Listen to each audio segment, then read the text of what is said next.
Arus bolak-balik itu berbeda dengan arus arah. Kalau arus arah, arahnya hanya dari satu arah. Misalnya dari kutub baterai, dari plus ke minus, itu ya kutubnya yang misalnya A plus, B-nya minus, A-nya selalu plus, B-nya selalu minus.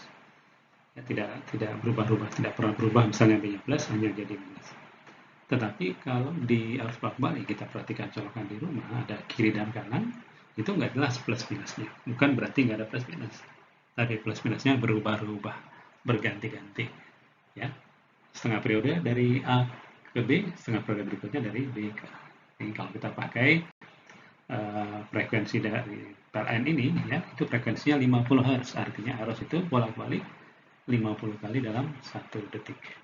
Nah, perbedaan berikutnya, kalau arus arah itu sifatnya konstan, ya. Misalnya baterainya 1,5 volt, selalu 1,5 volt. Sementara kalau di bolak-balik itu berubah-ubah berbentuk fungsi sinusoidal. Maka ada beberapa nilai yang kita perlu ketahui dulu. Ada nilai sesaat, nilai maksimum, dan nilai efektif. Yang disebut nilai sesaat itu nilai pada saat itu. Nah, untuk tegangan, nilai sesaatnya itu berbentuk Vm sin omega T. Ya, ini berarti tergantung dari T. Ya, bisa maksimum kalau nilai sinnya 1, bisa juga 0 ya nilainya. Nah, Vm ini disebut nilai maksimum. Vm ini nilai maksimum atau amplitudo tegangan. Ini dari keterangan sebelah kanan. Nah, kemudian kalau begitu tegangan yang kita pakai dari referen berubah-ubah dong. Ya, betul. Tapi kok sering disebut tegangan dari referen 220 volt. Sesungguhnya apa itu 220 volt? 220 volt itulah yang disebut dengan nilai efektif. Agak mirip dengan nilai rata-rata meskipun tidak persis sama, ya. Nah, agak susah mendefinisikannya, jadi biar tidak bingung. Jadi nilai efektif itu adalah nilai yang terbaca oleh alat ukur listrik. Jadi kalau misalnya voltmeter mencatat tegangan efektif, amperemeter mencatat arus efektif. Nah, nilai efektif kadang kita tulis V saja atau ditambahkan VF, itu adalah V maksimum dibagi akar 2. Hal yang sama terjadi pada arus, ya, seperti ini. Nilai tambahan theta itu adalah beda sudut fase antara tegangan dan arus. Omega itu adalah frekuensi sudut. Nilai efektifnya juga demikian, ya. Nah, kemudian kita akan melihat beberapa dimensi pada rangkaian arus bolak-balik yang terdiri dari hambatan, resistansi, disimbolkan R, induktansi, L, dan kapasitansi C, atau singkat seri RLC. Yang pertama dimensi hambatan, yang satuannya adalah ohm. Ya. Nah, sebenarnya di antara tiga itu R, L, dan C hanya R yang betul-betul berdimensi hambatan. Tetapi ketika dihubungkan dengan arus bolak-balik, maka yang L tadi yang hanya punya induktansi itu memiliki juga dimensi hambatan, satuannya ohm, tapi namanya bukan resistansi, tapi namanya reaktansi. Disimbolkan dengan XL. Itu juga terjadi pada kapasitor yang tadinya hanya punya kapasitansi satuannya farad, dia juga punya sesuatu yang satuannya ohm, disebut dengan reaktansi. Untuk membedakan, untuk induktor disebut reaktansi induktif, simbol XL, sementara kapasitor disimbolkan dengan XC, reaktansi kapasitif. Ya, di XL itu omega kali L, omega frekuensi sudah tadi, XC seper omega C.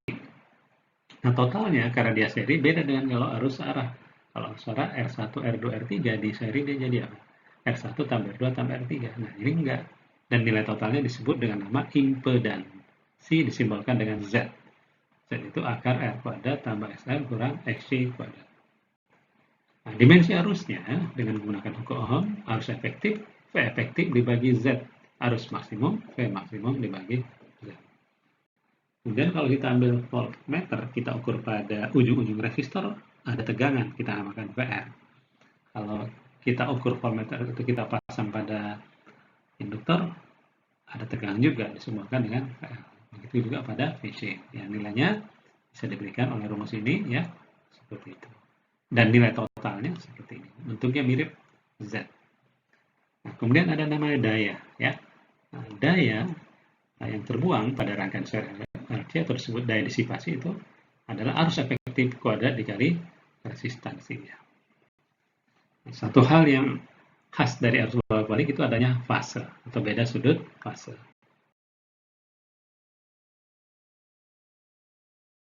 Dan di sini beda sudut fase antara tegangan dan arus dengan batasan hanya 2 kuadran. Kuadran keempat dan kuadran 1 dari min 90 derajat sampai dengan 90 derajat. Ya. Kalau dia bernilai plus jika XL lebih besar dari XC. Ya. Reaktansi induktif lebih besar dari reaktansi kapasitif, maka tersebut bersifat induktif, tegangan mendahului arus karena plus. Kalau negatif, arus mendahului tegangan. XL-nya kurang dari XC. Ya, disebut rangkaian bersifat kapasitif. Jika sama, maka beda sudut fasenya adalah 0. Maka disebut rangkaian resistif atau disebut rangkaian resonansi atau tegangan sefase dengan arus.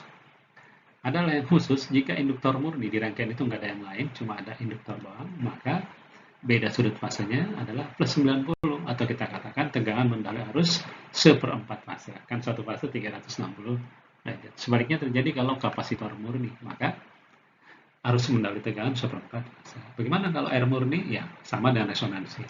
Ya, kalau air murni kan berarti XL-nya 0, XC-nya 0. Nah, adapun theta bisa dicari dengan rumus tangan theta sama dengan XN kurang XC per R atau PL kurang PC per R. Ya.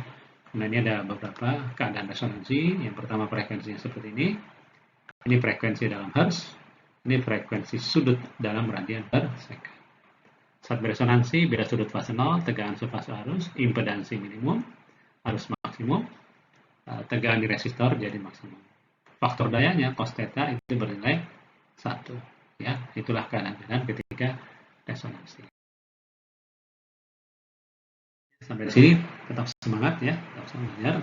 Sekian dari pertama. Assalamualaikum warahmatullahi wabarakatuh.